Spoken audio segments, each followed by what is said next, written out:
여러분 반갑습니다. 청구 박사입니다.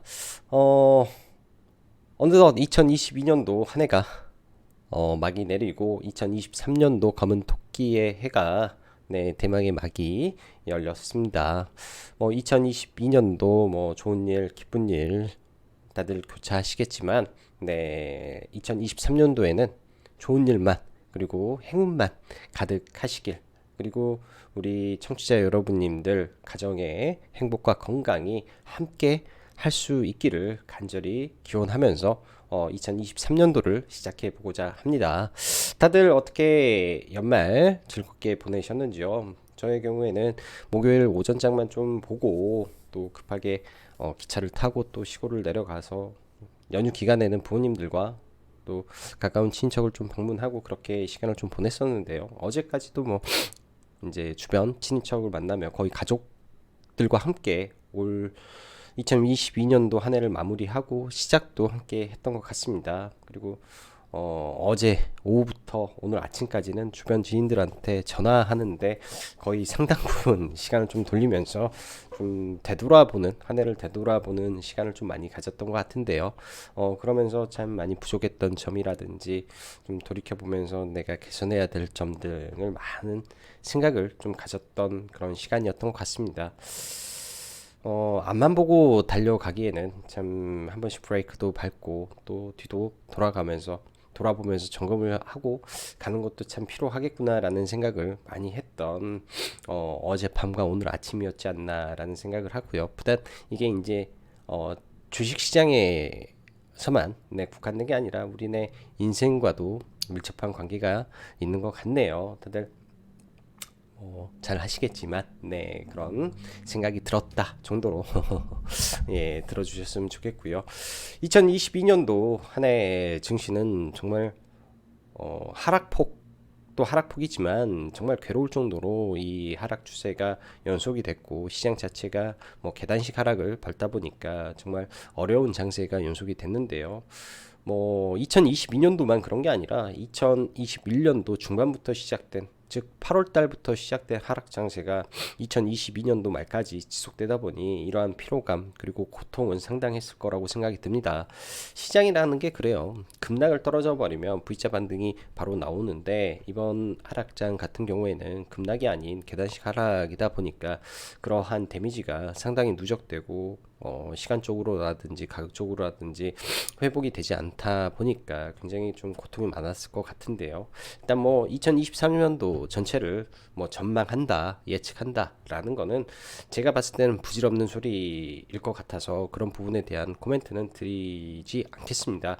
그렇지만 이번에 이제 저도 어, 많은 증권사, 그 다음에 애널리스트, 그 다음에 시장에 난다긴다라는 사람들이 시장에 글을 써놓은 거를 좀 대충 쭉 한번 훑어보고, 동시에 2022년도 2020년도죠. 2020년도 그 당시 연말 2021년도 연초에 나왔던 그런 시장의 분석 내용들을 쭉 한번 훑어보니 참 틀리기 위한 보고서였는지, 틀리려고 작정하고 글을 적은 건지, 도대체 무슨 생각으로 다 적었는지 라는 생각을 참 하게 되었습니다. 완전히 2020년도 말과 2021년도 연초, 그리고 2022년도 말과 올해 2023년도 1월에 나온 시장에 대한 분석 보고서 등은 참 재밌을 만큼 지금은 시장의 비관과 하방을 예측하는 리포트 내용들이 엄청나게 많고요. 하방에 대한 지수 레인지도 굉장히 깊게 증권사마다 작성을 해 놓은 것 같습니다. 이 말은 즉슨 2020년도 말, 2021년도 초에는 장밋빛이 가득했고요. 2022년도 말과 2023년도 초는 아주 흑빛이 가득한, 핏빛이 가득한 시장 전망이 줄을 이루고 있다라는 점이 차이라고 저는 생각을 합니다. 그 말은 뭐냐면 시장이 바로 막 치고 정고점을 회복한다라는 게 아니라 시장에 비관론자가 많을수록 어느 순간에는 그러한 이 어둠이 거칠 수 있는 가능성이 더 열려 있다라고 보는 게 맞겠죠. 모든 시장은 예측과 정반대로 가기 때문에 시장은 지금 그렇게 예측을 하고 있더라고요. 상저하고 다른 말로 하면 저는 반대로 생각할 필요도 있을 것 같습니다. 상고하저로 갈 수도 있는 시장의 문이 1분기 어느 시점에 열릴 수도 있겠구나 라는 생각으로 저는 2023년도 1분기 증시를 바라보고 대응을 한번 해볼 생각이기 때문에 이건 전적으로 제 개인적인 관점이고 제 개인적인 시장을 보는 뷰이기 때문에 참고 정도로 한번 시장을 바라보시면 좋을 것 같습니다. 자, 그럼 2023년도 1월 2일 시장 관련된 증시 브리핑 시작해 보도록 하겠습니다. 연말 랠리 없었던 증시 연초에도 숨고르기 장세 지속될 전망이다. 단기 CES 관련주는 이제 일정이 다가왔기 때문에 매도 구간을 설정해야 될 것이고 미국과 국내 증시 관련해서는 4분기 실적 발표가 본격적으로 시작이 될 텐데 이 부분에서 집중할 필요가 있어 보입니다.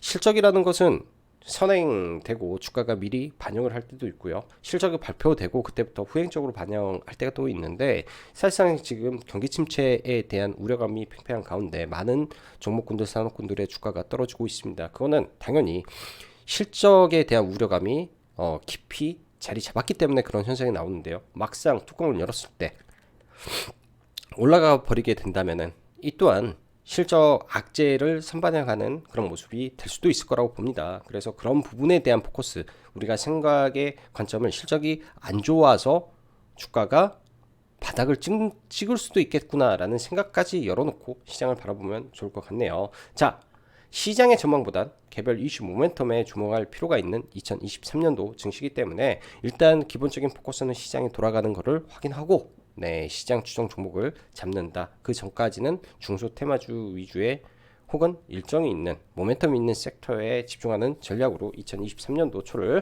준비해 보자 라는 관점에서 시작해 보도록 하겠습니다. 교토상굴이라는 말을 저는 참 좋아합니다. 여기에 이제 글도 나왔지만 지혜로운 토끼는 여러 굴을 만들어 위험을 대비한다 라는 말인데요. 말 그대로 우리가 이제 주식시장을 볼 때 물론 좋을 때도 있지만은 시장이 저희의 예상과 반대로 될 경우까지 생각을 하면서 여러 가지 경우의 수를 생각하고 시장을 바라본다면은 예를 들어서 내가 막말로 100만 원을 손실 볼 거를 50만 원으로 줄 수도 있는 거고요. 10만 원 벌 거를 100만 원 벌 수도 있는 거라고 생각을 합니다. 그만큼 토끼처럼 잘 살피고 지혜롭게 달리며 잘 극복하시길 바라고 여러분들 모두 새해 복 많이 받으시기를 바랄게요. 자, 목요일 우리 증시는 이제 폐장 전날 조기 폐장을 했기 때문에 미국 시장과 괴리가 좀 있는데요. 그 기간 동안 미 증시는 그래도 실적 반등을 하면서 나스닥이 저점은 이탈하지 않은 상황 속에서 일단 마무리가 됐고요. 금요일도 낙폭을 확대하긴 했지만은 장막판에 끌어올리는 그냥 종가 관리 정도 거래대금 없는 상태에서 마감이 됐기 때문에 월요일날 국내 증시는 아무래도 실적 반등을 시도하는 정도의 흐름이지 않을까 생각을 합니다. 이따 차트를 보고 말씀드리겠지만 기술적 분석상으로는 아주 좋은 자리에 있는 건 아닌데요. 이런 구간에서 시장을 돌려 세우기 위해서는 뭔가 모멘텀이 필요한데 아직까지는 여러분들도 아시겠지만 증시에 확실히 돌려 세울 만한 모멘텀이 없습니다. 그렇게 되면은 통상 그런 말씀 제가 한 번씩 드리죠. 가격적 메리트라든지 악재 소멸로 인한 반등이라든지 이런 게 나와야 된다라고 보는데 그거는 말 그대로 기업의 실적이 다 풀어졌을 때 나오는 저가 메리트가 올라왔을 때 올라올 수 있는 이 반등이지 않을까라고 생각이 들어요. 그래서 매크로적인 부분에서는 시장을 낙한 쪽으로 볼 만한 거는 아직까지는 눈에 봐도 조금 많이 부족해 보입니다. 눈에 봐도 좀 부족해 보이는 부분인 것 같아서 좀 안타까운 마음이 좀 있고요.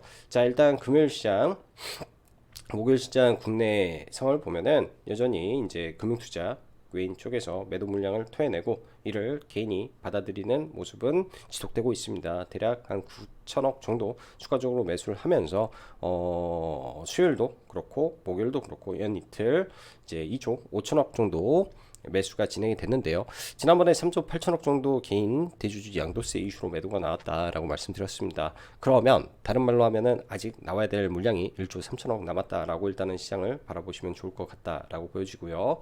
목요일 시장 지수기 때문에 이거는 볼 필요는 없을 것 같네요. 안 좋게 그냥 끝났다 정도로 보시면 될 것 같습니다.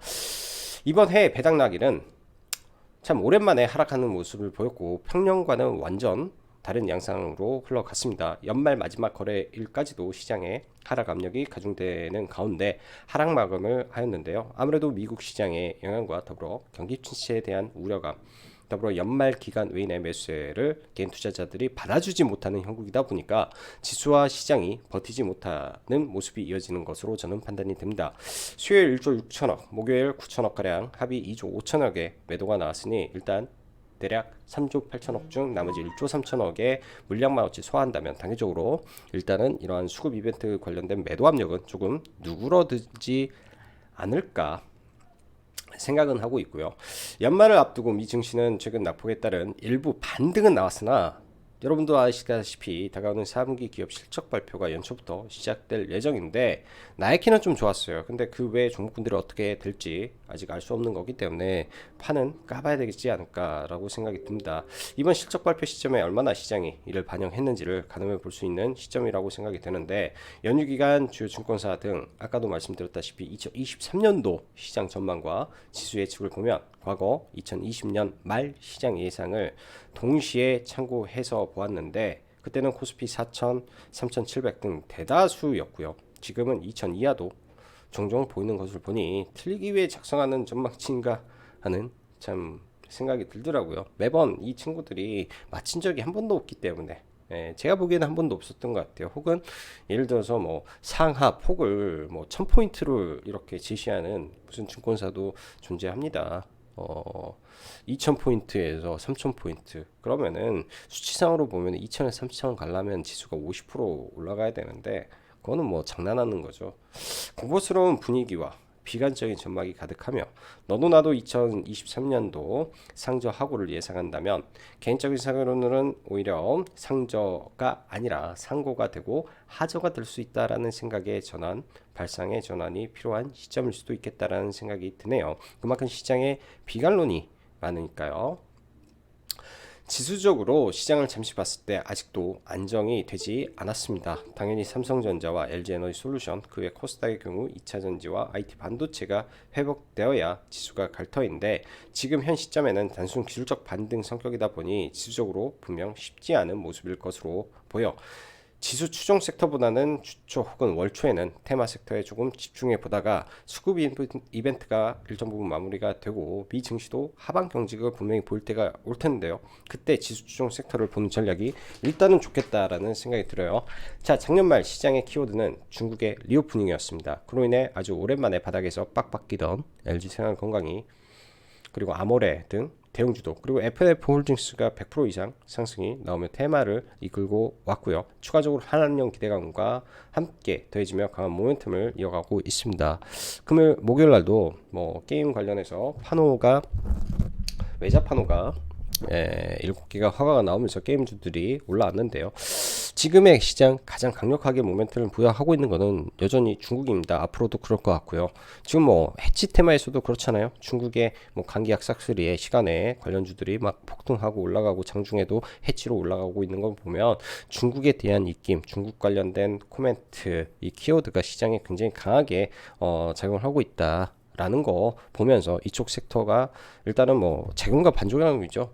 중국발 코로나 확진자가 많이 늘어나서 다 풀었는데 각국에서는 다시 입국을 제한한다라는 거는 뭐 단기적으로 그 친구들한테는 악재로 작용할 수 있으나 하나의 방향성이 결정되었다라는 점은 우리가 생각을 하고 가야 됩니다. 이 방향성이 결정됐고 예전에 중국이 봉쇄를 할 때 3년 동안 그놈 방향성 때문에 봉쇄가 지속됐다라고 하면 지금 풀겠다라는 방향성이 정해졌으면 그냥 공산당 특유의 원웨이 전략으로 갈 수밖에 없는 구조다라고 보면 리오프닝은 이미 진행됐고 앞으로 바뀌지 않을 방향이라고 보고 배팅에 들어가야 되겠죠. 눌리면은 보고 있다가 싸다 느껴지면은 그냥 사면 될 것 같습니다. 뭐 정확하게 뭐 가격을 뭐 제가 뭐 얼마에 사라 뭐 이렇게 말씀드리면 어렵지만 그 정도 가격 오면 그냥 분할로 좀 잡아보고 올라가면은 뭐 돈 좀 벌어서 매도하고 하면 저는 어렵지 않은 섹터라고 좀 보여지네요.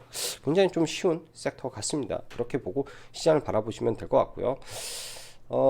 이게 이제 어떠한 부분이냐면 말 그대로 3년 동안 막혔던 것이 뚫리는 것이기에 이번 중국인 입국 제한이나 뭐 코로나 확산세가 더 격렬해지면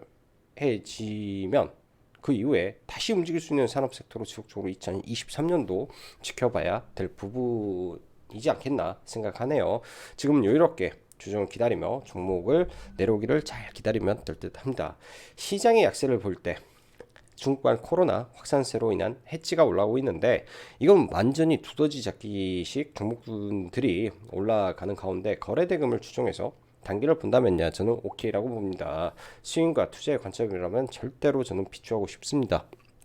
왜? 능력권 매매해야 되니까요. 이런 섹터에서 예를 들어 내가 종목을 잘못 선정했다, 대장주를 잘못 선정하고 다른 종목을 한없이 눌림에 잡았다 하면 10번 들어가서 9번 먹고 그 한 번에 이 9번의 수익을 다 까먹을 수도 있는 매매가 이런 섹터에서 눌림을 잘못 잡았을 때 범하는 우라고 저는 보여집니다. 차라리 그런 거를 할 바에는 저라면은 그냥 이번 주, 즉 연말 전에 그냥 메타버스 관련된 종목군들을 제가 영상에서도 카페에서도 그냥 잡으라고 말을 드린 이유도 그런 부분에서 있습니다. 다 할 수는 없거든요. 그런 종목군들을 우리가 다 들어가서 다 먹을 수는 없습니다. 그렇기 때문에 일정과 2023년도 가장 빨리 열리는 일정이기 때문에 그 기대감은 무조건 아주 높은 확률로 나올 수밖에 없지 않았을까라는 저는 확률 높은 베팅이라고 저는 보고 있었어요. 자, 2023년 글로벌 증시 일정 중 가장 빠른 일정은 뭘까요? 다름 아닌 CES입니다. 이번 CES에 뭐 특별한 건 없을 것 같으나 작년과 달라진 점은 분명 메타버스 섹션 추가라는 점에서 애플이 XR, VR, 뭐 AR 관련된 기기를 내던지 말던지 시장이 쪼그라들던 말건 종목을 이미 가지고는 있어야 되지 않았나 생각이 듭니다. 또한 일정주라는 점에서 시기가 다가오고 D-Day가 왔을 때 그 기대감은 소멸한다라는 대전제 속 매도의 관점에서 종목을 다음 주에 잘 대응하시면 되겠네요.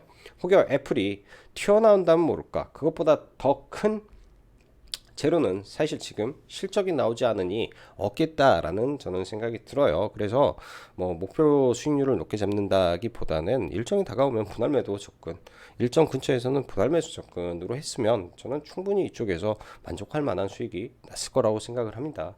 물론 보유하고 가고 있고요. 전통적으로 연말 배당락 전후 코스닥은 나쁘지 않았습니다. 그리고 연초 주춤한 이후 중소형주는 나쁘지 않았는데요.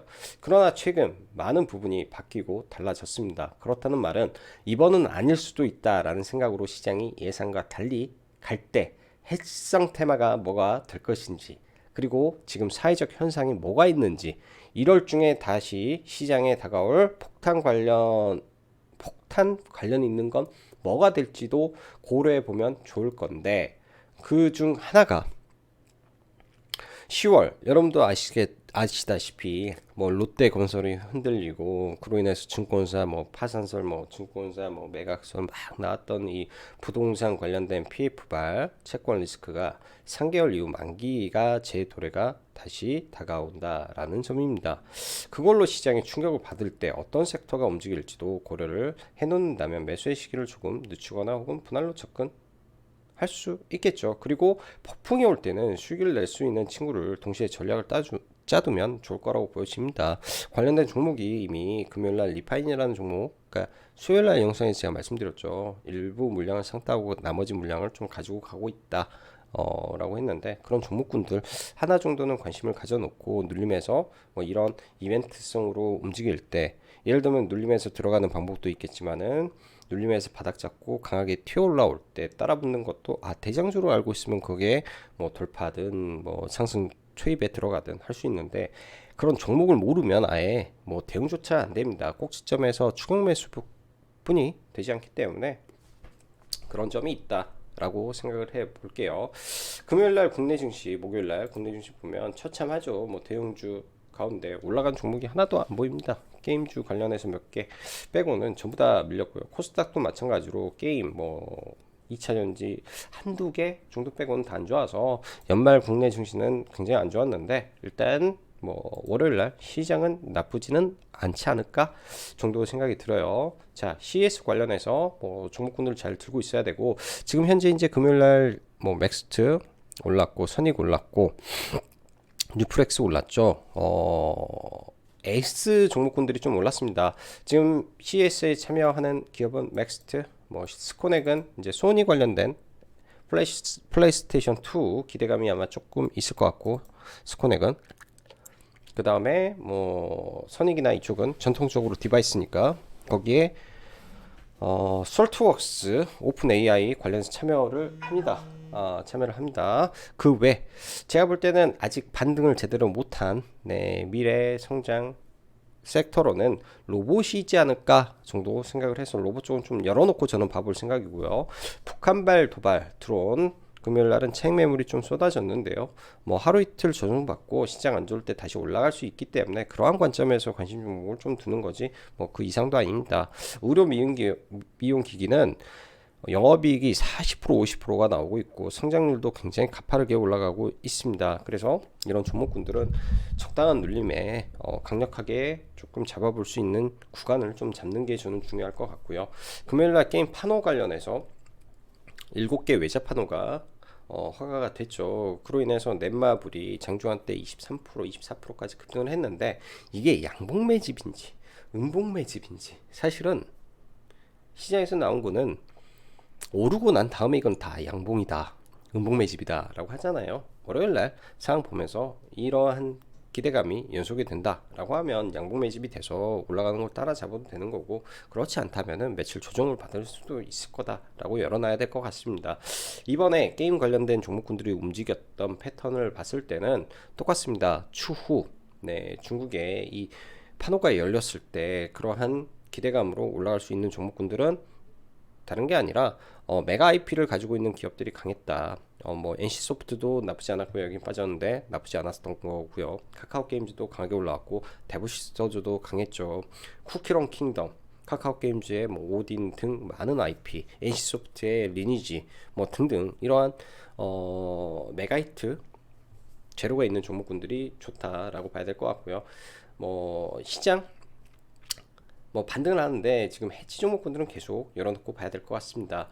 1월달 원전 관련 정부 자금 조기 집행 이슈가 저는 약간은 남아있지 않을까라고 생각이 들고요. 지금 과거에 뭐 한신기계나 종목군들이 있지만은 실적으로 수익을 내고 있고 잘 하고 있는 기업들 위주로 봐야 되겠죠. 기본적으로 뭐 두산, 한전 이거는 뭐 대웅주가 빼놓고 최근에 상한가를 갔던 에너토크라든지 수주 잔고가 월등히 많은 BHI라든지 이 정도 선에서만 보면 저는 무난할 것 같네요. 자, 지수를 좀 놓고 보죠. 먼저 해외 증시를 보면요, 뭐 다행히 이런 구간에서 저점을 크게 이탈하지 않은 상태에서 마감이 됐는데 일단 올라가다가 뭐 다시 꺾고 내려왔을 때 주의를 필요해 보일 수도 있기 때문에 계속 경계감은 늦추기는 좀 어렵지 않나 라고 생각이 들고요. 뭐 나스닥도 그렇고 뭐 다우도 전부 다 아직은 하락 추세 안에 있다 정도로 생각을 하고 봐야 될 것 같습니다. 코스닥 같은 경우에는 이 연 이틀 빠지면서 이 아래 구간까지 거의 내려왔는데요. 일단 박스 투 박스 개념에서 거의 저점 구간까지 내려오지 않았나 생각이 듭니다. 이럴 수도 있어요. 이렇게 와서 뺐다가 돌렸다가 이렇게 빠지는 경우가 올 수도 있고, 오히려 이런 자리에서 쌍바닥을 받고 이렇게 해서 이렇게 올라갈 수도 있는 경우도 있습니다. 그러려면 뭔가 매크로적인 시황의 변화가 나와야 되기 때문에 아직은 그런 변화가 없다. 그래서 하락 추세는 지속되고 있다 라고 저는 생각을 하고 좀 보고 싶습니다. 그렇지만 우리나라 시장과 미국 시장의 차이는 뭘까요? 우리나라 시장은 말 그대로 장기 박스권을 무려 이게 몇 년입니까? 금융위기 이후에 여기까지 밀어버린다면요, 오른 게 없는 시장이에요. 오른 게 없는 시장에서 이런 구간까지 내려온다 쉽지는 않습니다. 떨어져 봤자 이런 구간까지 내려온다 저는 굉장히 어렵다라고 봅니다. 근데 반면에 나스닥 같은 경우는 이제 나중에는 이게 디커플링이 분명히 저는 나올 수 있을 거라고 보여지는데요. 이 장기 추세를 봤을 때 얘네들 같은 경우에는 금융위기 이후에 나홀로 강세를 아주 오래 가졌죠. 그러면 나스닥이 예를 들어서 8,000포인트까지 떨어진다 한들 우리나라 증시가 600포인트를 깨야 되나? 라는 합당한 이유는 저는 없을 거라고 보여지네요. 그래서 지수의 영향은 일정 부분 받겠지만은 오히려 우리나라 시장은 그러한 부분에서 어느 순간에는 차별화가 좀 나오지 않을까 정도 생각을 합니다. 대형주부터 하나하나 볼게요. 먼저 삼성전자. 하락의 강도가 좀 세네요. 삼성전자가 하락을 멈춰야 일단 지수의 이 낙폭은 끝이 날 거라고 보여지고요. 뭐 삼성전자 같은 경우에는 대형주기 때문에 월요일날 빠지더라도 이 갭 구간에서는 뭐 질적 반등 정도 흐름 하면서 지수 정도 지켜줄 것 같고, LG에너지 솔루션, 네, LG에너지 솔루션 하락 추세 지속입니다. 거기에다가 1월 27일 날 보예수가 나오는데요. 하락 추세 지속이기 때문에 뭐 아직도 바닥은 잡았다라고 말하기는 어렵고, 삼성 SDI도 마찬가지로 힘이 없죠. 거기에 포스코 홀딩스 또 약한데요. 포스코홀딩스 같은 경우에는 목요일날 이런 구간 깨면서 내려올 때는 넥선이 흔들렸기 때문에 일단은 뭐 비중 축소금 매도로 대응하고 추후에 다시 봐야 될 걸로 좀 보여진다라고 말씀드렸는데요. 추후에 많이 내려온다면 아래 구간에서 다시 봐봐야 될 것 같습니다. 최근에 뭐 시장 대비 강한 종목이긴 하지만은 그래도 추세가 무너질 때는 항상 리스크 관리가 동시다발적으로 들어가야 되기 때문에 그런 점에서 봐야 되겠죠. 자, CS 관련해서 맥스트 먼저 좀 보죠. 계속 리뷰를 안 했던 거는 이런 구간에서 뭐 여기서부터 매수, 뭐 매수가 돼서 이렇게 좀 종목을 가지고 있고, 목요일 날도 방송에서 매수 의견이기 때문에 일단 아무래도 저는 이제 월요일 날부터 매도를 진행하지 않을까라고 생각을 합니다. 기본적으로 13,000원에서 좀 더 본다면은 14,000원까지 열어놓고 일단은 봐볼 예정이고요. CS 참여를 하고 있고 SK텔레콤과 공급 계약을 했으며 플랫폼 기반을 마련 중이다 라는 모멘텀이 있기 때문에 조금 더 올라갈 가능성이 있겠다라고 보여주고요. 스코넥도 월요일날 이 박스를 재돌파하면서 CS 관련된 모멘텀을 받고 뚫을 수도 있는데, 저는 그때부터는 이제 분할 매도 관점에서 봐야 되겠다라고 보여주고, 나무가도 반등하게 되면 이제 매도 구간을 찾아야 되겠죠. 이게 이제 이렇게 볼 수도 있어요. 거래대금 실으면서 돌파는 나왔는데 이 구간에서 재돌파가 나오면 미래를 예측하면 헤드앤숄더가 발생을 해서 차익 매물이 나와버릴 수도 있겠죠. 오히려 그런 것까지 생각을 해본다면 이번 타이밍에 매도를 잡는 게 저는 바람직하다. 뉴프렉스도 마찬가지고요. 선익시스템도 이번 타이밍에 올라가면 매도를 잡는 게 맞겠다. 뚫고 가면 내 거 아니다. 혹은 저가에 산 누군가가 먹는 라인이다 라고 생각하고 보시면 좋을 것 같습니다. 이 정도 선에서 종목군들은 보면 괜찮을 것 같고요. 이 정도 선에서 자, 그 밖에 로봇 섹터는 레인보우 로보틱스 추세는 좋은데 약간 시가총액이 6천억 가량 되다 보니까 이 종목은 조금 부담이 되고요. 과거에는 SPG가 간속기 종목으로 많이 봤었는데 지금은 SBB테크라는 종목이 존재를 합니다. 박스권 다 깨버리고 완전히 저점을 만들어 놨는데, 당연히 이 구간을 손절선을 잡고 보는 전략이 저는 좋을 것 같고요. 여기서 손절선을 잡고 바로 반등해서 추세를 바꿔준다면 올라갈 때 가장 가볍고 탄력이 있을 수도 있는 종목입니다. 대신 거래 대금이 8억 푼이 되지 않기 때문에 비중을 싣기에는 매우 부담이 되는 부분도 있기 때문에 이런 점은 고민하셔서 봐야 되고요. 오픈 AI 쪽 솔트룩스라든지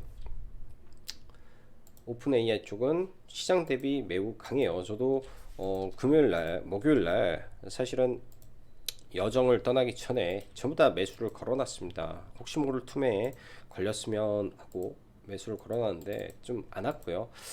바로 뚫어버릴지, 이거는 아마 매매는 저는 못할 것 같습니다. 매매는 못할 것 같아요. 너무나 추세를 잘 만들어 놓고 막판에 이렇게 쏘는 경우도 있는데, 반대로 쏘다가 거기서 고점을 만들어 버리는 경우가 있기 때문에 매매는 못할 것 같습니다. 근데 굉장히 오픈 AI 쪽이 강하다 정도 봐야 될 것 같고, 최근에 신스틸이라는 종목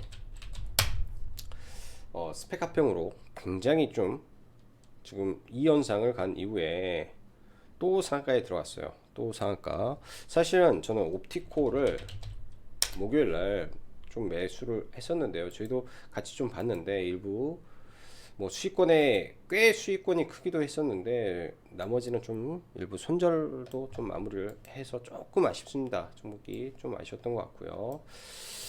시가 베팅 들어가서 이 꼭지에는 걸었는데 안 팔려가지고 못했고요. 이 시가봉 자체가 올라왔던 게 꽤 많이 올라왔어요. 위까지 해서 7% 시가 대비 7% 올랐기 때문에 한 5% 4% 정도 매매를 하고 그 다음에 뭐 짧게 좀 하고 여기서부터는 비중은 얼마 안 들어와서 거기 밑에서 비중이 많이 들어와서 매도를 좀 했는데 일부 물량을 남겨놓고 여기서 추가 매수를 좀 한 게 약손절로 좀 나왔던 것 같습니다.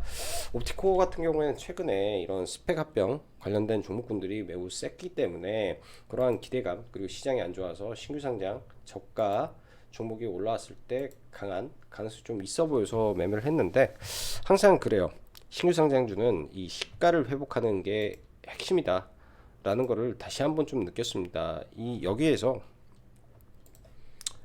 이 자리에서 치고 올라갔다라면 이렇게 치고 올라갔다라면 시가라는 게 회복이 된다라는 거는 이 종목의 이 구주 물량을 누군가가 소화하고 올렸기 때문에 주식이 올라가는 건데 그런 점이 좀 약해서 좀 아쉬웠던 것 같네요. 그런 점이 좀 약해서 좀 아쉬웠던 것 같고요. 자, 금요일 날 게임주가 판호 이슈로 굉장히 좀 강했습니다. 넷마블이 일단 거래 대금 2,500억 가량을 세우면서 좀 올라왔는데요. 장중에 24%까지 올라서 좀 부담이 돼서 네, 중간에 뭐 타기는 좀 어려웠던 것 같아요. 시가나 그 아래권 에서 다시 내려와서 바닥을 잡고 올렸다라면 아마 모르겠어요. 종배 정도 고려를 해봤을 텐데 일단 오랜만에 바닥에서 대량 거래를 실현은 양봉의 출현이 있다라는 점에서 아마 밀려도 반등하려는 관성이 좀 작용하지 않을까 정도 일단은 생각을 하고 좀 봐보려고 합니다. 그래서 일단은 지켜는 봐야 되는데 원체 실적과 이 메가히트 작이라고 하기가 좀 애매해서 이게 일단은 월요일날 지켜봐야 될 것 같고요. 금요일날 가장 빨랐던 게 조이시티예요. 금요일날 시가 갭을 8% 띄우고 나머지 VI 걸릴 때 강하게 좀 치고 들어가서 조이시티만 금요일날 이제 돌파 매매죠. 이 자리에서 들어가서 보면 여기 돌파할 때 들어가서 분할로 이렇게 해서 상 전에 일단은 전량 매도를 좀 하고 좀 나왔습니다. 금요일날은 목요일날은 이제 마감 전날이라 뭐 매수만 좀 몇 개 해놓고 좀 넘어가서 딱히 종목은 많이 보지는 않았는데요. 이 종목 하나 봤었고요. 그래서 게임주는 카카오 게임즈랑 데브시스터즈 그리고 넷마블 정도만 일단은 관심 종목에 넣어놓고 봐볼 예정입니다. 자, 금요일날, 목요일날 장막판에 이제 이 화장품 관련해서 중국에서 수출 금지, 원료의약품 수출 금지한다라는 이슈가 일단 하나제약에 좀 붙다가 시간에 좀 많이 올랐었는데 이게 이제 물량을 다 상승분을 전부 다 반납하고 좀 마무리가 됐네요. 종목이 다 마무리가 됐는데 이 부분에서 월요일날 개파락을 하고 어떻게 돌리는지 정도 저는 한번 체크를 해볼 것 같고 리파인이라는 종목 상따를 한 부분은 시가에 저는 전량 매도를 했습니다. 장중에 또 많이 올라서 뭐 아쉬움은 좀 있겠지만은 이 종목은 이번 주에 혹은 1월달 중에 이 부동산 관련된 이슈가 계속 부각이 될 거라고 보여져요. 특히 전세 사기 관련해서 이 전세 보증 관련된 국내 90% 독점하고 있는 기업이다라는 이슈가 여전히 살아있는 가운데 움직인다면 바닥권에서 강하게 돌릴 수 있는 모멘텀을 가졌다라고 좀 볼 수 있을 것 같습니다. 부동산 전세, 부동산 리스크에 대한 해지로 작용할 수 있는 종목이 튀어나왔기 때문에 리파이는 좀 놓고 봐야 될 것 같고요. SCI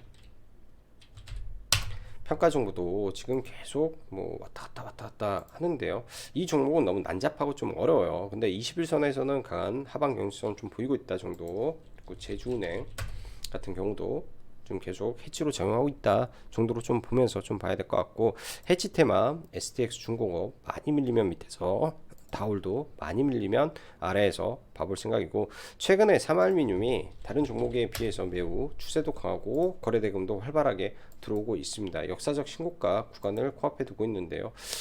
투자의 관점보다는 트레이딩의 관점에서 손절선 타이트하게 잡고 보는 전략만 있는 것 같습니다. 그 밖에 이제 의료기기들은 임용기기 관련해서 휴젤도요, 최근에 수급이 좋게 올라온 상태에서 지금 조정을 받고 있는데, 휴젤 같은 경우에도 각각의 이평선을 이탈하는 시점에서 반등이 잘 나와요. 11선, 이때는 11선 이탈, 그 다음에 11선 이탈이면 21선 이탈 시 반등을 노려보는 전략이 이제는 좋을 것 같고, 그 밖에 이제 비올이라는 종목도 많이 밀리면 돌파 이후에 밀린데, 이 종목 같은 경우는 실적 베이스 기반, 성장성 기반으로 올라왔기 때문에 눌림목 충분히 가능하다 봅니다. 원택도 마찬가지고요. 하이로닉도 기다렸다가 떨어지면 매수 관점에서 보면 좋은 결과 있으리라고 생각합니다. 지금 이제 변압기, 건설, 중장비 종목군들 상방에서 좀 지체가 되는 거죠. 차익 매물이 나올 수도 있고, 그 다음에 가끔은 이런 말도 나와요. 피크아웃이라는 소리도 나올 수 있습니다. 일단 효성중공업이라는 종목 많이 밀리는 건 보는데, 그런 소리가 시장에 나와서 더 밀어버릴지 그건 아무도 모르기 때문에 아마 저는 보면서 아마 결정을 하고 이 종목을 탑픽으로 꼽고 계속 지켜보고 관심을 갖고 매매 트레이딩 대상에서 볼 생각이고요.